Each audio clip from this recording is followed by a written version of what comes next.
Sejam muito bem-vindos, meus caros, e parece que o tão polémico ministro francês começa cada vez mais a mostrar proximidades ideológicas ao Rassemblement National, portanto, eventualmente a uma direita desta nova onda, e vamos ver, porque ele fala aqui de algumas das políticas, algumas das mudanças que ele gostaria de implementar no país do ponto de vista governativo sobre a imigração e até sobre algumas questões económicas, e diz também que nenhuma abordagem pode ser verdadeiramente séria se não for tomada de um ponto de vista europeu, e portanto tem que haver algum alinhamento europeu. No entanto, ele diz que estaria disposto a implementar algumas das suas medidas na França, sendo ele, tomando ele o lugar de pioneiro nesta questão. E vamos então ver, meus caros, porque algumas das medidas são particularmente interessantes. Ele fala de alguns custos curiosos que podemos ter em vários países da União Europeia, nomeadamente em Portugal. Vamos então ver aqui, meus caros, onde é dito: Ministro do Interior francês revela o seu plano para imigração e crime. Retaliou diz que nenhuma política séria pode ser adotada sem uma perspectiva europeia. E eu percebo o que é dito e concordo, porque quer dizer, de nada adianta que a Hungria, por exemplo, comece a controlar a imigração e que nem sequer tenha este tipo de problemas, se, por exemplo, associado ao espaço Schengen, estas pessoas começarem a ganhar condições legais para irem para a Hungria, portanto o espaço Schengen logo aí seria posto em causa. E portanto também eu acho que a nível europeu é importante tomar estas medidas, não só do ponto de vista individual, mas vemos claramente que há uma aproximação à direita por parte deste ministro, o que não deixa de me satisfazer de alguma forma. Surdo aos gritos de indignação da esquerda, que vem denunciando a sua proximidade ideológica com o Rassemblement National, desde a sua aparição na televisão no domingo, aquela aparição que eu também comentei há uns dias atrás, o novo ministro do Interior da França, Bruno Retailleau, acho que é assim que se pronuncia, peço desculpa se não for, está a persistir nas suas declarações sobre a necessidade de controlar a imigração ilegal e reduzir a imigração legal, é verdade. Numa entrevista com a Figaro Magazine, ele revela os contornos gerais do seu plano para combater a imigração, o crime e o islamismo político, é verdade. Portanto, nós vemos aqui mesmo uma aproximação à direita e que não deixa de ser interessante, aliás, deixa-me até bastante feliz, porque França é uma potência europeia e, portanto, se França for pioneira nestas políticas, eventualmente isto pode contaminar o resto da União Europeia e da Europa, o que não deixa de me satisfazer mais uma vez.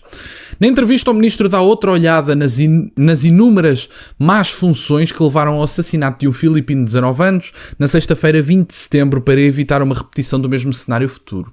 Retailleau defende regras de detenção mais rígidas para imigrantes ilegais que enfrentam deportação. Ele denuncia pela primeira vez, num nível tão alto do governo, o papel prejudicial desempenhado pelas associações que intervêm em centros de detenção para fornecer aconselhamento jurídico e social aos imigrantes enviados para lá.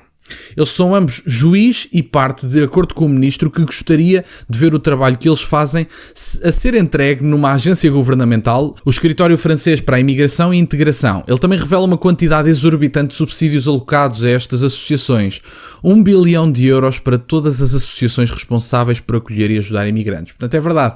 Isto é um tipo de despesa que geralmente não é tido em conta, e eu achei esta linha particularmente interessante, porque é um homem que está no governo e que tem acesso a dados privilegiados, como podem imaginar, e portanto este tipo de gastos na França podem denunciar gastos eventualmente menos elevados, até tendo em conta a capacidade orçamental do país, mas podem revelar certo tipo de gastos associados a outros países. E, portanto, quanto eventualmente é que nós temos de dinheiro nestas associações anualmente? Não deixa de ser curioso. Eu, por exemplo, não tenho conhecimento desses dados, sinceramente. Não posso dizer abertamente que, nós gastamos o mesmo dinheiro que França, gastamos o dobro, gastamos metade, não posso dizer nada destas coisas. No entanto, se vemos que França, uma potência europeia, tem este tipo de gastos anualmente, segundo percebi, quanto é que nós gastamos? Por exemplo, poderia ser uma questão que nós poderíamos colocar ao governo sobre as associações que tratam deste tipo de questões que, na verdade, não deveriam estar a tratar, porque não é o país que tem que se adaptar aos imigrantes, são os imigrantes que têm que se adaptar ao país. Eu temo que tenho que dar alguma novidade a esta esquerda mais progressista e até a alguns liberais, mas é importante ter isto em conta. O país não deve adaptação ao imigrante, o imigrante deve adaptação ao país, e isto serve tanto para os estrangeiros que cheguem a Portugal, como para os portugueses que cheguem ao estrangeiro. Se houver um português que não trate bem do país que foi acolhido, que não cumpra com as leis, que não corresponda do ponto de vista de descontos, etc., A porta da rua será a serventia da casa e, portanto, teremos que trazer o português de volta ao país. É tão simples como isto. Portanto, o que eu defendo não é só para estrangeiros e não há nenhum tipo de preconceito com estrangeiros. Se os portugueses tiverem o mesmo tipo de atitudes erradas, para mim devem ser igualmente deportados. Temos mais aqui abaixo. Rita Leão dá detalhes de uma área inteira e pouco conhecida da política de controle da imigração que deve passar por grandes mudanças. A questão dos vistos e dos consulares. O ministro ressalta que a França tem uma influência considerável para ganhar o respeito dos países de origem dos imigrantes, que ela quase não usa. A concessão de vistos. Aqui novamente ele dá números que são pouco conhecidos do público. No caso de Marrocos, em 2023, 238.750 mil vistos foram concedidos a cidadãos marroquinos. Em troca, o governo francês obteve apenas 725 e apenas 865 saídas forçadas. No entanto, no mesmo ano, a Argélia obteve 205 mil vistos, mas obteve apenas 2.000 vistos para os seus cidadãos, 1.680 dos quais foram removidos à força. A desproporção é flagrante e exige uma reação. Ou seja, o que é que o ministro basicamente está a dizer? Que enquanto, do ponto de vista francês, nós atribuímos, e digo nós, do ponto de vista europeu, nós atribuímos vistos de toda a maneira e feitio, quase como cromos num bulical. Para quem conhece os bulicaus sabem de que é que eu estou a falar. E, portanto, quase como cromos num bulical atribuímos vistos.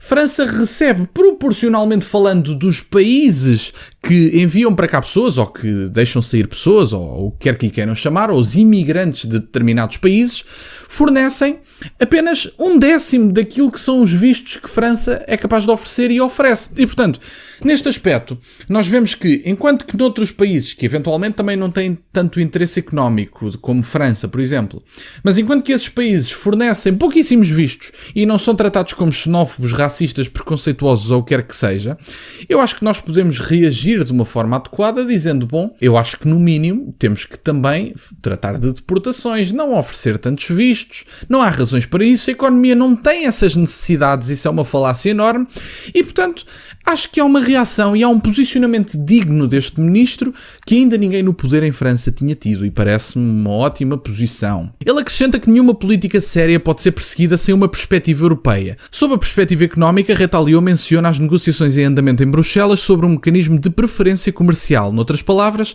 taxas alfandegárias.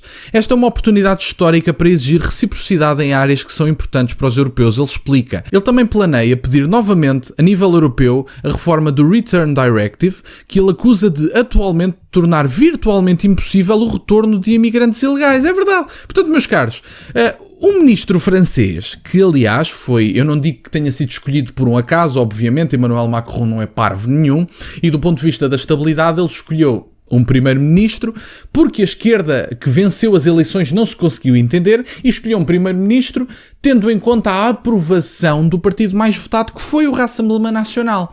E, portanto, obviamente que um ministro com essas convicções e proximidades ideológicas a esta nova direita vai dar prioridade a ministros que pensem como ele, mas isso acontece em todos os governos, sejam eles de esquerda, sejam eles de direita. Se a nova Frente Popular tivesse conseguido escolher um primeiro-ministro, não iriam escolher seguramente este ministro para ministro do Interior. E, portanto, isso é demasiado óbvio. Agora, um homem no governo, pela primeira vez, ter este tipo de posições, ter este tipo de prioridades, pode sinceramente trazer alguma estabilidade política à França. No entanto, também pode incendiar aquelas que são as opiniões e as posições de pessoas na esquerda progressista. E, portanto, a mim satisfaz-me, estou bastante satisfeito que a França, enquanto potência europeia, tome o lugar de pioneira neste tipo de controle e neste tipo de discurso. E, portanto, eu estou bastante satisfeito com isso. No entanto, temos que ver que realidade prática é que este ministro vai enfrentar para pôr as suas medidas em ação. Eu, sinceramente, acho que vai encontrar muita oposição, mas também posso quase garantir que essa oposição não virá por parte do Rassemblement National, que, mais uma vez digo, é o partido mais votado em França. Mas bom, meus caros, da minha parte era isto. Quero-vos agradecer por estarem desse lado. Vocês têm sido inacreditáveis, tanto no primeiro canal como no segundo. Estou muito grato por vos ter a todos desse lado. Peço-vos só, olhem aquela coisa do costume, que deixem o gosto neste vídeo, que subscrevam o canal. Estamos a caminho dos 5.000 subscritores. Muito obrigado, meus caros. Tem as minhas redes sociais e o MBA na descrição, para o caso de quererem fazer alguma doação. E nunca se esqueçam, meus caros, questionem tudo. Até à próxima.